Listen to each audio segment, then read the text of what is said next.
Hello, everyone. Welcome back. This is the Blue Line Blast podcast. I'm your host, Jim Biringer, alongside Matthew Blittner. We're back again as we head into a busy stretch for the National Hockey League, getting through January, heading into a Stadium Series game featuring Tampa Bay and the Boston Bruins this weekend, turning the calendar to February, and we're back and better than ever. Matthew, what's going on, man? Glad to be back, Jim. As you said, a lot going on around the National Hockey League. We have a great guest coming up on this show, Arthur Staple, who is going to help us break down the Rangers, Islanders, and Devils, because let's be honest, there's a lot to break down with those three teams. There's things going on internationally. Hopefully everyone's staying safe and warm from the snowstorm that has blanketed the northeastern part of the United States. Jim, I think we have to start close to home. Yeah, we do. I think we have to start with the letter 2.0. Oh. And Jim, as someone who was on the Ranger beat back in 2018, covering the Rangers during that year, I just want to put out something here, and we'll, of course, talk about this with Arthur as well. They had made the playoffs 11 of the last 12 seasons. Yep. Yes, they were struggling in 17-18. No doubt about it. They were sitting outside of a playoff spot. But they had, they'd made the playoffs 11 of the last 12 years. There was no reason that, if they made a trade or something, that they couldn't have made it in as, let's say, a wild card team. And you never know what happened. Stranger things have happened in the playoffs. Would they have been a legit cup contender? No. And if they would have failed to make the playoffs, then you go into 18-19 and you say, okay, let's tear things down and let's build anew. So they were aggressive in, they were very aggressive in that. You can argue the merits of it, but there's no doubt that they were aggressive. Mm-hmm. Now, they, last year would have been the equivalent of 17-18, where things start coming undone. Instead, they were patient. They didn't do any of that. And now they send out the letter reactively instead of proactively.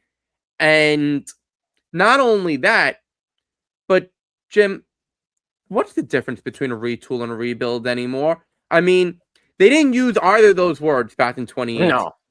Chris Drury used both of those words here in 2026, saying it's not going to be a rebuild, it's going to be a retool. But Jim, the whole aim is to send out veterans, send out core players, to bring in young players to build towards a new championship caliber team. That's a rebuild. When yes. you get rid of guys for young players, prospects, or draft picks, that's a rebuild. So, Jim, can you please tell me what the difference is between a retool and a rebuild? Because I don't think anyone I don't think Chris Drury knows the difference. I mean, I think you might be using the language that Patrick Alvin used out in Vancouver. Hybrid rebuild. Hybrid retool. And then Jim Rutherford and everybody was like, no, it's a rebuild. We're doing this thing. And I think a lot of people are afraid to say the word rebuild because they don't want to be the Buffalo Sabres. They don't want to go through 10 years of misery. Well, the Montreal Canadiens did it. They went through a rebuild. They decided, all right, we made it to the final with all these guys. We got to just tear it down. We're just like, we're done. We got to go through it. It's going to be pain, misery. Let's do it. The issue is, and maybe Arthur can answer this when he comes on later. Maybe you can answer this too. At some point, you have to be patient and stick to the plan. The Rangers were sticking to the plan, and then they got punched in the face, and then they got pushed around, and then they didn't like the plan, and then they made changes to the plan, and then they had the COVID playoff, which they had no business being in because they went to 24 teams, and if it was anybody in that position outside of the original 6 teams, it stays at 16. I'm most convinced of that. So, because you want eyeballs on your restart of your season during COVID, even though there were no fans in the building. The problem is if the COVID doesn't happen, the Rangers missed the playoffs in 20, they missed the playoffs in 21, and they're on the right trajectory come 22, and maybe they're not in this position. The problem is they try to hotshot championships, go through different coaches, and now they had. And don't forget, they had the secret letter last year that went to the GMs. So here we go again. Yeah, the letter, the GM memo that went out. Oh, all these guys are available. It doesn't work, and you created a mutiny inside your locker room, derailed your season, had a chance potentially to be a playoff team because they were sitting in a wild card spot, I believe, when that memo went out. So, and then it all in a wild card spot. They were top 3. Yeah, they were top 3 in the Eastern Conference. Right. When that letter went out, when that memo went out. So I didn't understand it then. I still don't understand it. If things didn't work out the way you wanted last year, then I understand changing everything. But in the middle of a season, no, can't. That's unacceptable. And now here we are. And then you bring in JT Miller, who's supposed to be this leader, different culture, all this, and it's the same crap that's been going on for the Rangers for the last 2 years now. Absolutely, and I don't want to absolve JT Miller. He is the captain. It's difficult, and Jacob Trouba said this during his tenure with the team. It's difficult to be a leader when you're injured. Now, has Miller missed a ton of games? No, he's missed a couple. He's missed some games, but he's been there more often than not. But you can see, and you've heard, he's clearly injured, and it's difficult to speak up when you're injured and not performing because guys are not going to listen. But that's a point for a little later. Mm-hmm. One thing, you said no one wants to be Buffalo. Really? No one wants to be Buffalo? Yeah, they went through, 14 years of no playoffs? Jim, they're sitting top 3 in the Atlantic right now. And you know what? It's still a big if. Big. Not get ahead of ourselves. If this proves to be a launching pad where they're a consistent playoff team for the next 10 years, that routinely goes deep in the playoffs, maybe gets to a top final, who knows, maybe wins the top final, is anyone going to argue about how, the 15 years of darkness? No, because there's no way to quantifiably say that a rebuild should only take 5 years, or it should only take 3 years, or it should only take 7 years. Every team is different. There are a lot of different factors that come into play. So, yes, it's taken unusually long for the Buffalo Sabres. But if all of that hardship leads to a decade plus of playoff success and everything, who the heck cares? Exactly. Who the heck does not want to be them? I would love to be them. And I think if they had the right management and the right coaching in place with the pieces that they had there that are no longer on this team, like the Eichels, the Bennett, or the Reinhardts were around there. You brought in, you drafted Power high, you drafted Darlene high, you had Ryan O'Reilly there. You had all these really good players, maybe with right management, right coaching. Maybe they have already ended this losing of not making the playoffs. So I think there's a right way of doing it. Look, you get the right management in there, you get the right coaching in there, you let the team develop. But the issue is, there's a lot of problems within the Rangers organization that in order for this to work has to be resolved. Yeah, no, look, and it starts at the top, okay? Yeah. And you can say, well, Buffalo had all these players. Well, if they had all this talent, how come it didn't work? And you hit it on the head about management issues. Well, they were headed towards another losing season. They fired Adams, brought in Yarmo. Guess what? They won 10 in a row, and they've been one of the best teams in the league ever since. They're 18-3-1 since the firing. Right. So clearly, as much as you can say, oh, well, management's not on the ice, it's the players who are on the ice. Behind closed doors, behind the scenes, clearly management was doing something wrong. And now management seems to be getting something right. We know, and shout out to Vince Mertagliano of The Athletic, and I think Peter Baugh had helped reporting on it. If I'm mistaken on that, I apologize to both of them. But they had an article the other day in The Athletic that was a timeline of events with the Rangers going from the first letter to the second letter. A lot of things that happened behind the scenes. They did some great reporting on it. I highly suggest you check it out. And one of the things that they pointed out, and Ranger fans can argue till they're blue in the face about this, when Chris Drury threw a grenade into the room, not so much just during the season last year, but during the off season, there was a meeting of players at Artemi Panarin's house, angrily discussing how they feel that Barclay Goodrow was mistreated. No one knew about that, or at least it wasn't something that was reported about. Yeah, we knew the players were upset about Barclay Goodrow and how it was handled. No one knew that the players actually held a meeting at Artemi Panarin's house, arguing about, being mad about. Jim, if players are holding team meetings away from the rink, discussing how mad they are at management for something, you can take the argument that management's not on the ice, and you can shove it as far as I care. Yeah. Okay? Clearly, management was and still is a big issue. And yes, we all said, and we've said it many times, it's like being a dead horse, that, this group of players, this core group, they're coach killers. David Quinn lost his job. Gerard Gallant lost his job. Peter Laviolette lost his job. Now Mike Sullivan's there. All preach the same thing about being a hard-to-play against, straight-line, north-south team. And the core players just didn't want to do it. Okay, so you can say that the players are at fault.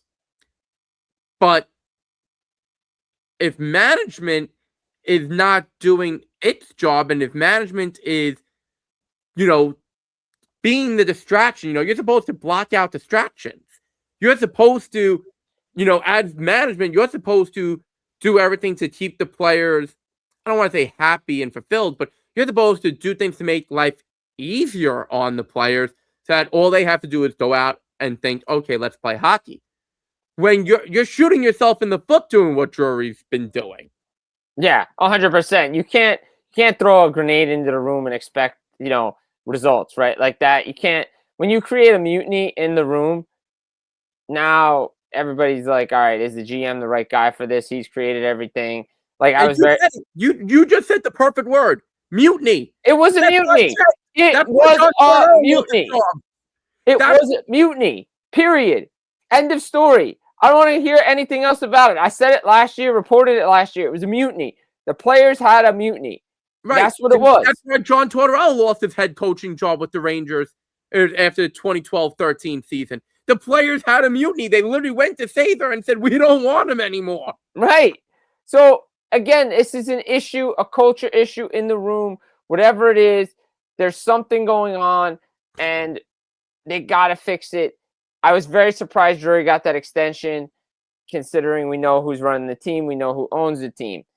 But they got to fix this. They got to figure it out, and they got to take care of drafting, developing. They got to do the things right, and they got to stick to it. They cannot get off the path this time, because if they do, they're going to wind up in the same situation 5 years down the road. Jim, we have to get to our guest, our special guest, Arthur Staple. But before we do, I'm going to give my blast from the blue line. And I'm going to say this is about a 93-mile-an-hour clapper. That's a good clapper, though. That's a solid clapper. I guarantee you, and I guarantee everybody out there watching or listening, wherever you get your podcasts, if the Rangers fired Chris Drury mid-season, now I'm not saying that they would have a 10-game win streak, but I guarantee you they turn the season around. Maybe they still miss the playoffs, but they play as a much better team for the rest of the season. You could take that to the bank. That's a guarantee from the Blue Line Blast podcast right here. Guarantee. All right, Jim, I've given that my blast from the blue line.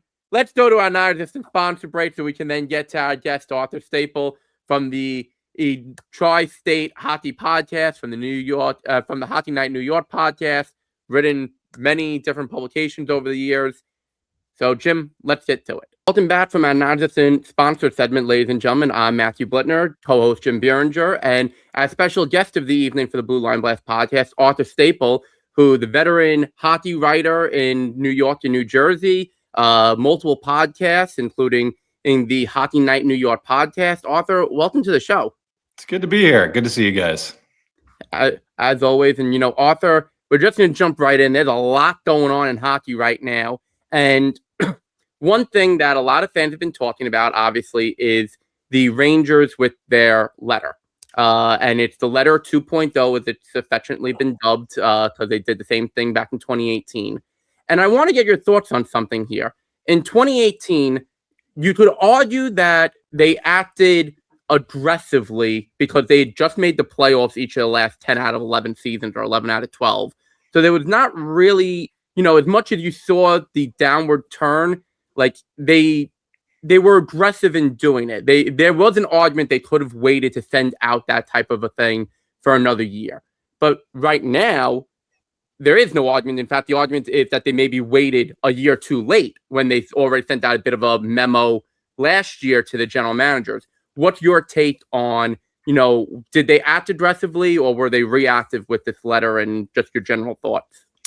Yeah, I mean, I'll agree with your sentiment there that they were they were kind of get out in front of it back in 2018. I think, certainly when you heard it after the fact, Alain Vigneault, who was the coach at the time, thought that they could still make some additions to go for it and make the playoffs and still make some noise. They obviously still had, a lot of their core from those long playoff runs the previous few years. But Jeff Gorton and John Davidson decided, nope, we need to be aggressive about this. And it took a little while. I think after that letter, the shock of the letter wore off back then. And then they made their trades and were very methodical about them over the next couple of years. And you can certainly debate whether it was the right path or not with all the prospects that they got. This time it feels like it's more of an acknowledgement of what everybody in the hockey world has already seen for the last year plus, and that this is a team that's nowhere near competing, that's nowhere near complete, that had 2 trips to the conference final and were 2 wins away from a Stanley Cup final 2 out of 3 years, and all of a sudden, coming on the heels of that conference final loss in 24 to Florida, when Chris Drury tried to kind of strong arm Jacob Trouba into waiving his no trade clause that summer. It didn't work. And that was kind of the tipping point for where they are now. So, Chris Drury's been aggressive for sure, but I feel like this letter was more of just a tacit acknowledgement that if anybody wasn't paying attention, all of us around here that work in hockey and know the Rangers and pay attention and watch their games certainly understood. But maybe there's some people out there that didn't know, that weren't aware that this team is heading in the wrong direction, and they can call it a retool. They can call it whatever they want. They've got some major surgery to make to put that team back up where it was even just a couple of years ago. And you mentioned the major surgery, and obviously they have the unrestricted free agent and Artemi Panarin. That's the big fish that's out there, obviously, on their team. They have other players as well. Obviously, the reported, trade that could go down between the Islanders and Rangers involving Carson Soucy. But they also have Vincent Trocheck. Like, how much surgery do they need to do? And, like, outside of Panarin and Soucy, who else should be moved by this management staff? It'd be strange, I think, if you put out a letter like that where you say some of your beloved players that, fans have watched for many years will be gone, and then you just trade the obvious guys that you would have traded if you were in a normal year sitting 5 or 6 points out of the playoffs, and that being your pending UFAs that you're not going to sign in Panarin and Soucy. And obviously the return for Soucy, if this trade goes through with the Islanders or if it's another trade, it's a mid-round pick. It's a warm body off of someone's 50-man contract list.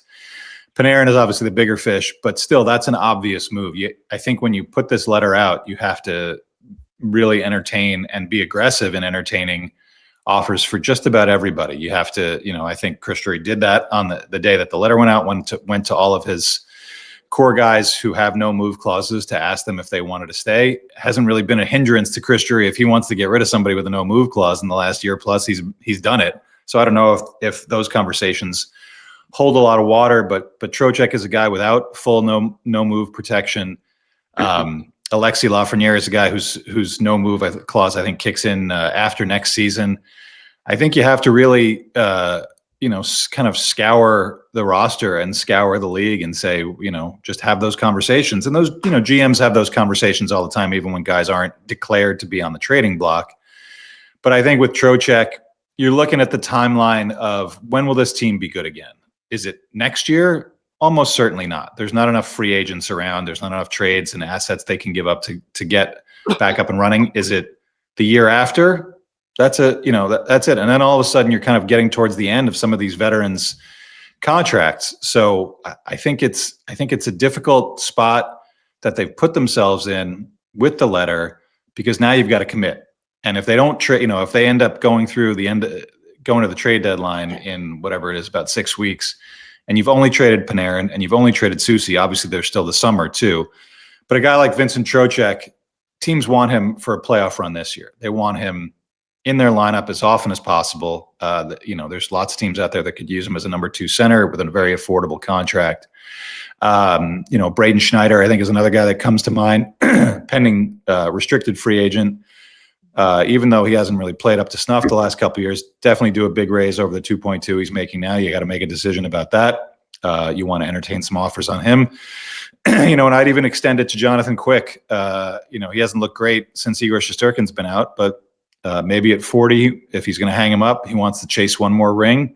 So I think you're in a situation now where you're Chris Drury, and obviously he would have done it regardless of the letter. But now the letter is kind of the public stamp that, like, we are going to be aggressive and make some changes and get some veterans out of here and make room, acquire some prospects, get some high draft picks, and really start this process over.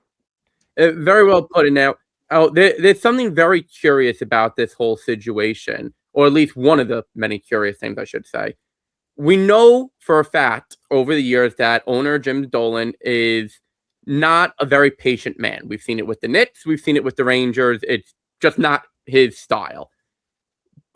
And we saw it after the last letter. He gave a little bit of leeway to Sather and Gordon, and then Davidson and Gordon. And then he pulled out the rug because he said, nope, it's time to start winning again. Are you surprised by the amount of leeway that it seems that Chris Drury has? And I mean, this title will obviously change tomorrow if Dolan wakes up the wrong side of the bed. But are you surprised by the amount of patience and leeway that Drury's being given? No, because if you are the sort of personality that can deal with James Dolan, you do get a lot of leeway. I mean, Glenn Sather got a ton of leeway and still would. If he wasn't the age that he is, I have no doubt that even after getting rid of Jeff Gorton and John Davidson, Glenn Sather would have had a hand, and he did, as an advisor in Chris Drury's first couple of years. So if James Dolan wants you to run one of his teams, he does have a lot of patience, and I think he's very sold on Chris Drury. That was obviously they didn't go around and interview anybody really. That was the succession plan that Dolan put in place when he got rid of Gorton and Davidson, which seemed like it was in a bit of haste.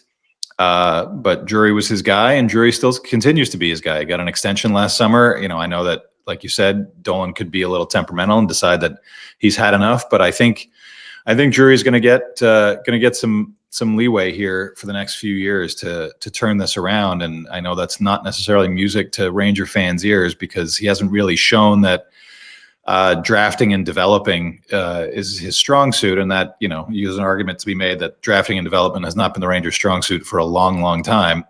But you look at some of the prospects that the Rangers have picked up under Drury, and really it's Gabe Perreault, and he's kind of been going through the growing pains as a 20-year-old, been really good at the AHL level. But you see guys that kind of flashed a little bit before, like Brett Berard, not really being able to keep up the consistency part. They've got even going into this season, you looked at their bottom 6 outside of maybe Matt Rempe, who was a Jeff Gorton draft pick, and you didn't really see anybody that was like, okay, this is the guy that we're going to hang our hat on here. This is what we're excited about. They don't really have anybody like that in their system, maybe outside of Perreault. But if you're going to trade Artemi Panarin and possibly trade Mika Zibanejad, whether it's before the deadline, unlikely, or in the off season, who is getting Gabe Perreault the puck? And that, maybe you were going to ask about that, but I also feel like you can go too far and set yourself back even further if you overdo the sell-off. And Mika Zibanejad, I think, has been shopped around before. I'd heard in the last couple of years, even without him being willing to waive his no-move clause. He doesn't sound like he wants to do it yet, but Chris Drury has won over guys with no-move clauses before in the recent years, like I said. So I'm curious to see, Panarin, obviously, if he doesn't want to stay, you're not willing to give him the money he wants. That's an obvious choice. But if you start taking too many guys out of that top 6, what are you left with, especially when you're looking at a free agent class on July 1 that might be Artemi Panarin, maybe not if he gets an extension when he gets traded before March 6th. And really, there's nobody else behind him. Maybe Alex Tuck, maybe a couple other guys that aren't going to move the needle as a top 6 guy. So, I feel like they're in a tough spot, and I think the letter was maybe Chris Drury's way, not only of telling the fans, but telling his boss that this is the plan and we're going to stick with it. And we'll see where it goes from here. Like I said, I know I sounded like cross purposes there, advocating for you got to shop everybody, but if you clear the cupboard too much, especially with the very few prospects that they have, I don't know how you're setting yourself up for a very, very long retool, rebuild, whatever they're calling it. Yeah, no, I mean, we've seen it at Buffalo for how long? I mean, they've tried that. You don't want to be that. Calgary and Vancouver's kind of going through their thing right now. They want to decide what they did. And then you have what we see in Montreal and Anaheim and Chicago and San Jose. They've gotten that right mix going. And then, obviously, there's across the river in New Jersey, in Newark. They kind of tore it down, got their first-round draft picks, got their first overalls. But, yeah, they've made playoffs the last couple of years, but it just doesn't feel like whatever they've been doing hasn't been sustainable to be like a consistent top team in the Metro, which everybody expects. Then you have the Quinn Hughes mess, Dougie Hamilton stuff. Yeah, they've got on a bit of a run here, but it just feels like a team that they probably should be making some moves, but it feels like Tom Fitzgerald, after what he said, feels like he's just going to let it run out. Just your thoughts on that. Yeah, that's another team that's in an interesting spot. Obviously, the start they had of the season, the 8-game winning streak right off the hop. You thought, okay, this is a team that's going to compete for a Stanley Cup. They're going to compete for lots of Stanley Cups year after year. The East is really weak this year. You could definitely have seen them doing that, and the injuries obviously were killer. But really, just their overall play, it looks like a very, very fragile team. It looks like a team that's waiting for someone to come in and change things. I wouldn't say that about Nico Hischier. I think he's been really good, but he's not a superstar player. And Jack Hughes is clearly not close to 100% healthy after the freak injury that he had, and now Luke Hughes is out. But I think some of the decisions that they've made kind of speak of a little too much patience. Tom Fitzgerald, I think Devils fans can certainly remember back to the goalie saga where, he waited a long, long time to make that deal for Jacob Markstrom, and it was a fine deal. And I understand, Markstrom hasn't been as good as he needs to be this year, even with the extension in place. But I think, Tom Fitzgerald is a guy, and whether it's driven by ownership, which takes a very analytical approach to things and listens to a lot of different voices, when they're getting input on moves, or whether it's Tom Fitzgerald and his kind of innate patience and trying to wait out any sort of acquisition.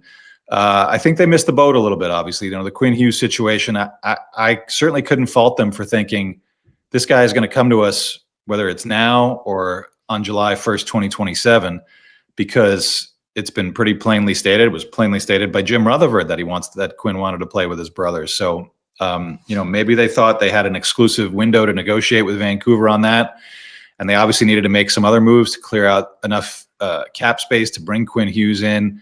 But when it didn't happen, it felt like, I think everybody just kind of sagged in that room. They were kind of like, okay, well, now what? What are we going to do? We thought we were getting one of the 2 or 3 best defensemen in the league, and we're not. So what's going to happen? And it just seems like they play like that. Even the game the other night in Seattle, a really good road trip coming off a really good effort, a really good defensive effort in Edmonton to shut down Connor McDavid and the Oilers and win a low-scoring, tight game. They go into Seattle, and it sort of looked like, they're not a team where they're sitting 13th, 14th in the East. You can't take anything for granted, and it certainly seemed like they were taking Seattle for granted in that game and kind of, chasing the puck around the D zone. It looked like at times how it looked during their bad stretch in December and early January. So, I think it's hard to see that team as it's currently constituted pulling themselves together. There's certainly an opportunity there. They're only 6 points out of a playoff spot, but time is getting short. And obviously you still can't make any additions without sending money out. And, they were trying to trade Dougie Hamilton. You hear some of the insiders saying, that's more on the back burner now with Luke Hughes out. To me, that's a mistake. you gotta, if you're committed to moving Dougie Hamilton, you make that move and you start to feel like we need to get this contract off our books to do anything else. And, the choice, you can make the choice, you can, promote Simon Nemitz and move him up the depth chart, or keep him where he is and see if he can, round out his game a little bit more. But I think the Dougie situation is really another one that's hamstrung them. And I know that fans point to the no move clauses for him and for Andre Palat. I guess Dougie doesn't have a no move. He's got the 10-team yes trade list, or so the 20-team no trade list. But that was the cost of doing business a few years ago when the Devils wanted to get some legitimacy and get some veterans into that very young room. And the Rangers are, in a similar spot if they wanted to kind of start really offloading, whether it's, entertain a trade for Adam Fox or something. You can't do it without getting approval. So, but I think for the Devils, being in the spot that they're in, kind of bobbing along, you sort of see the standings. It's why it's so hard to move up when you're down in that 13th, 14th. And even if it's only a few points, you just got to climb over so many teams. And I think it's deflating when they lose a game. They really gutted out a few wins out there on the road trip, and now lose that last one in kind of unpleasant fashion. And it feels like whatever's emanating from that room is a lot of here we go again. So I'm curious to see where they go before the trade deadline. And if it was my team, I was put on my GM hat, I'd still be pursuing a Dougie Hamilton trade. I'd be pursuing an Andre Palat trade, even if it was a salary dump and you had to attach something to it. You got to, once you start talking about these guys moving that are core guys, you got to go through with it. Very well put, Arthur. I mean, in the whole issue with the Devils has really caught, a lot of people by surprise this year. And another team that has caught people by surprise is the third team that you are very familiar with in the Islanders. I mean, ask anyone before the season of the three teams, Rangers, Islanders, Devils. Devils were the expected playoff team. Islanders were, maybe a fringe wild card race, and Rangers were sort of similar on that. And yet the Islanders are the ones who, against all expectations, are, holding down a playoff spot for most of the season. But how aggressive do you expect them to be in making moves mid-season, because maybe they might be a little ahead of schedule? Yeah, I think it's a balancing act for Matthew Darche. I think the mandate for him when he came in from ownership was, be patient. We're not interested in being a cap team. They were a cap team under Lou. I think that's a money losing proposition for a team like the Islanders. So I think with the cap going up significantly, I think it was a very cautious approach that Matthew Darche preached and had preached to him by Scott Malkin, the principal owner, that this is an evaluation period for this season. And obviously they had already won the draft lottery when Darche got the job, and then it's going to be Matthew Schaefer, but no one could have known what he was going to be doing out there from day one as an Islander. It's been incredible, and I think that does accelerate your timeline a little bit. You've got this guy for at least, for another couple of years on his entry-level deal, and it's going to be one of those big Publishers Clearinghouse checks, and just tell him, fill in whatever number you want when he gets to his next contract, because he's altered the franchise in such a meaningful way. So I think, between Schaefer, between Ilya Sorokin having a fantastic Vezina-worthy season, between Patrick Waugh, who was kind of, they were on the fence about bringing back. I think he's kind of changed his coaching ways a little bit, embraced more modern coaching techniques and built better relationships with his players than he did last year plus. So I think there's, the vibes are high in and around that room. And they've always been a very tight-knit room going back many, many years, even when the team wasn't successful.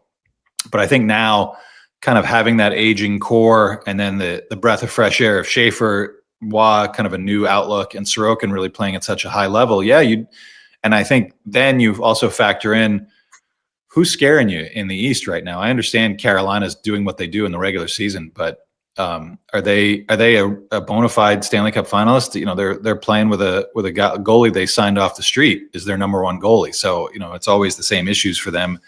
Detroit and Tampa obviously looking good. Tampa's always so banged up. Detroit's kind of new to that. Florida's starting to round into form, but maybe not. there's just not a lot of, there's no team that you're going to say like, if you're the Islanders, no matter who we add, we won't get past them. They have the best goalie in the East. They have the best goalie in the league right now. They have the most exciting young player in the league right now. So why wouldn't you take advantage of that? Now, having said that, I imagine that the thing that Matthew Darche is looking for, and if this Carson Soucy trade comes to fruition, that's kind of a no-brainer ad. You're looking around at guys who are pending UFAs on D, left shot because Alex Romanov is out until May.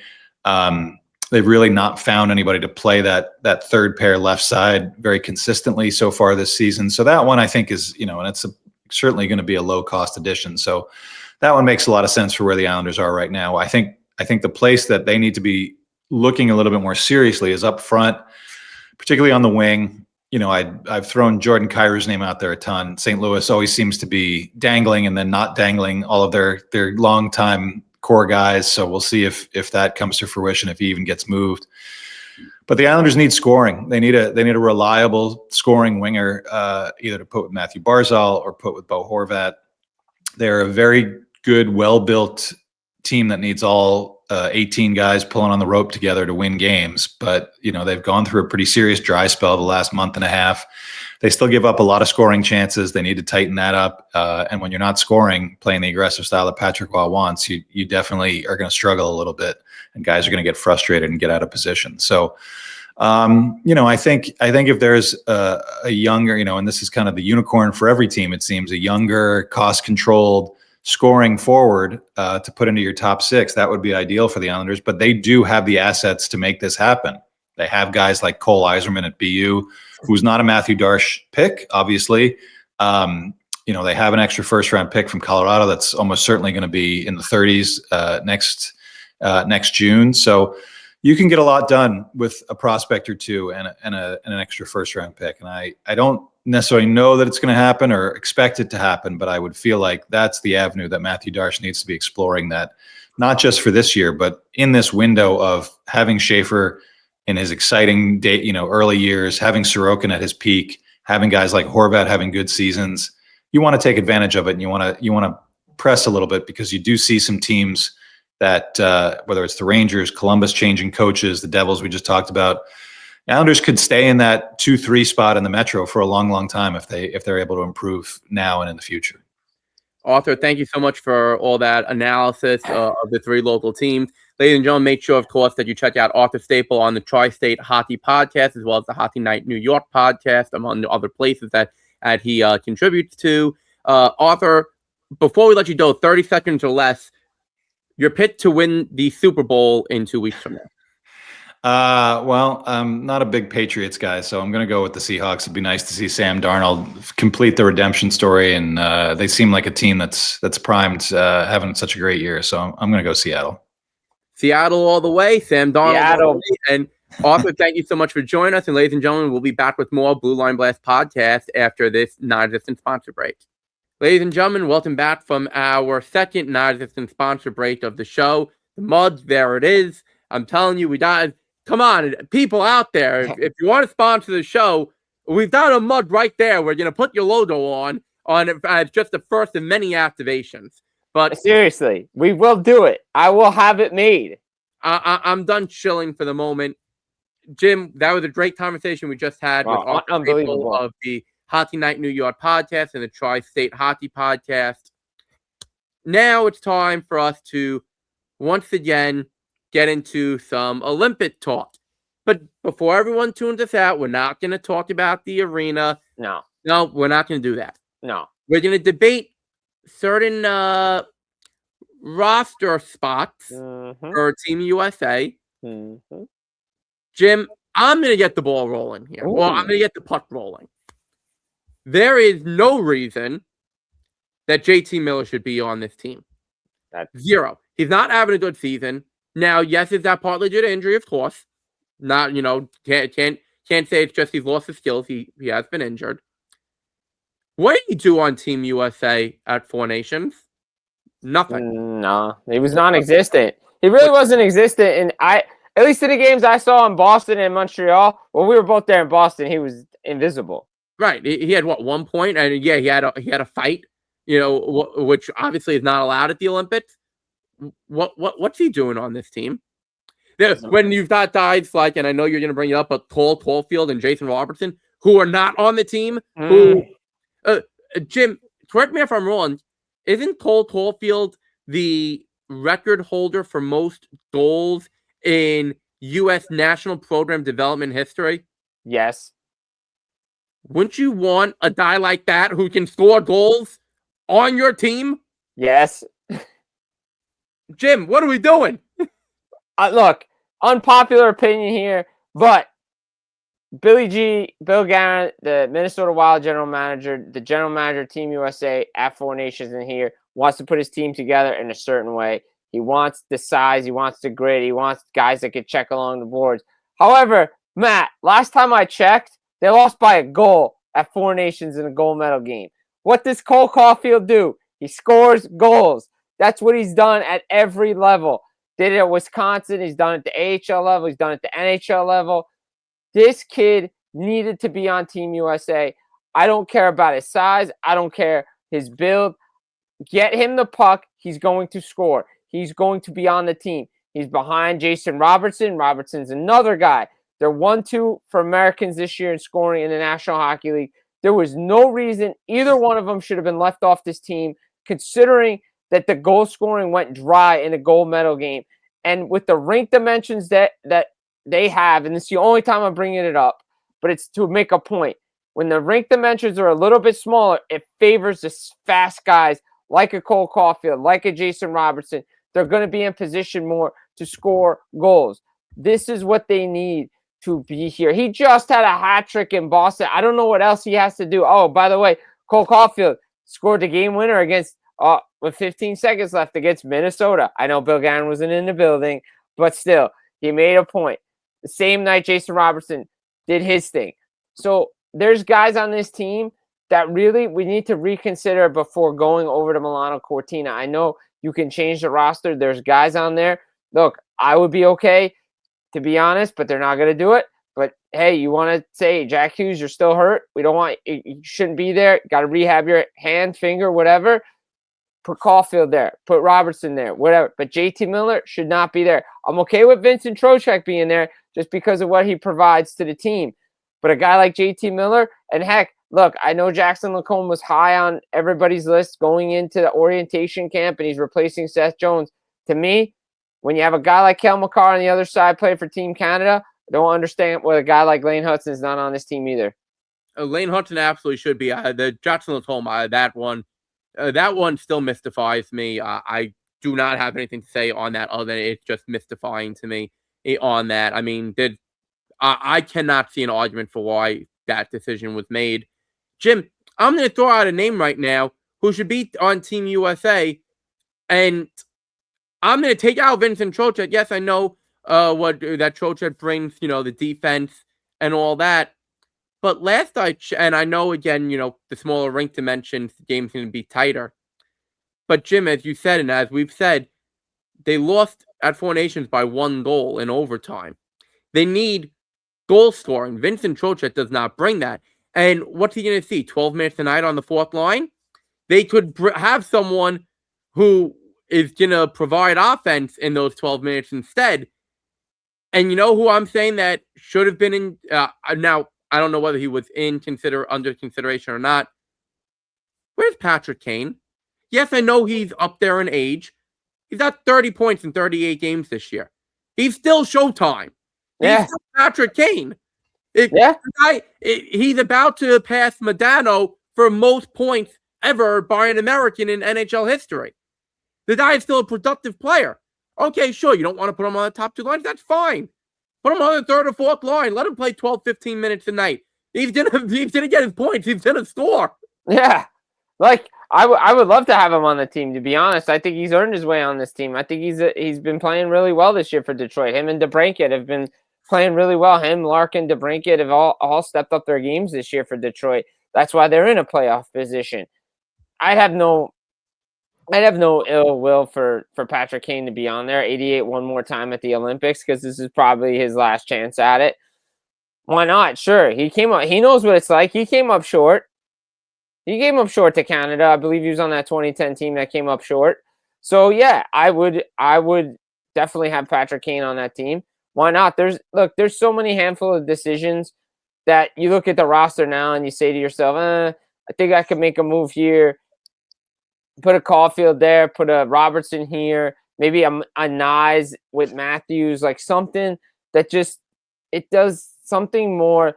And I know Team USA is so deep because you got Eichels, you got the Kachucks, you got Matthews, you got the Quinn Hugheses of the world. But when you look around, some of these teams didn't overthink it. I think Team USA overthought it.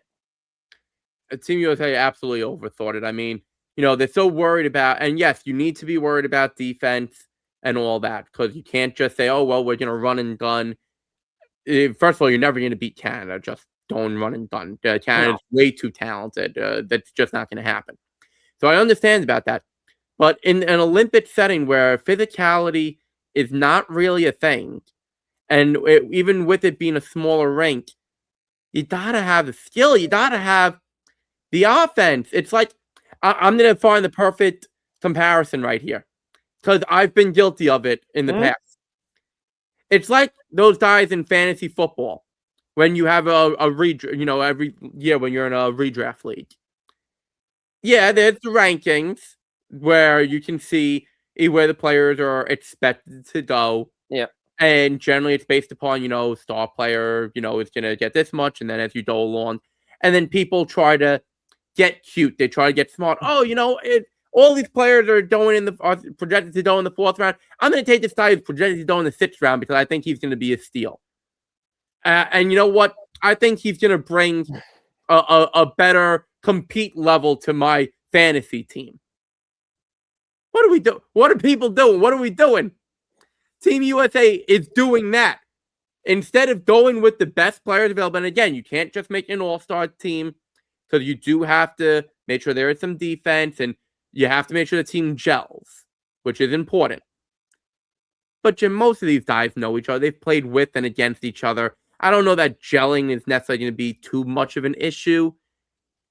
Take the best damn guys available. Yes, that's what I'm saying. Look, I just looked at something real quick. By the way, as we record, it's a 3rd round pick going to the New York Rangers, Carson Soucy going to the Islanders for a mid-round pick, as Arthur said. It's an overpay. Yeah. But anyway, that just a little breaking news here on the podcast is to follow up what we were talking about, Arthur. But getting back to the Olympic stuff, I went back and looked at it. Lost a goal in 2014 to Canada semifinals. Lost to a goal Team Canada in the gold medal game in 2010 in Vancouver. They lost it by a goal to Canada at a 4 Nations in the final.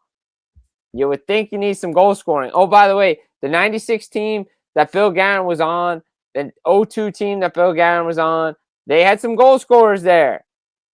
I think you need the goal scorers.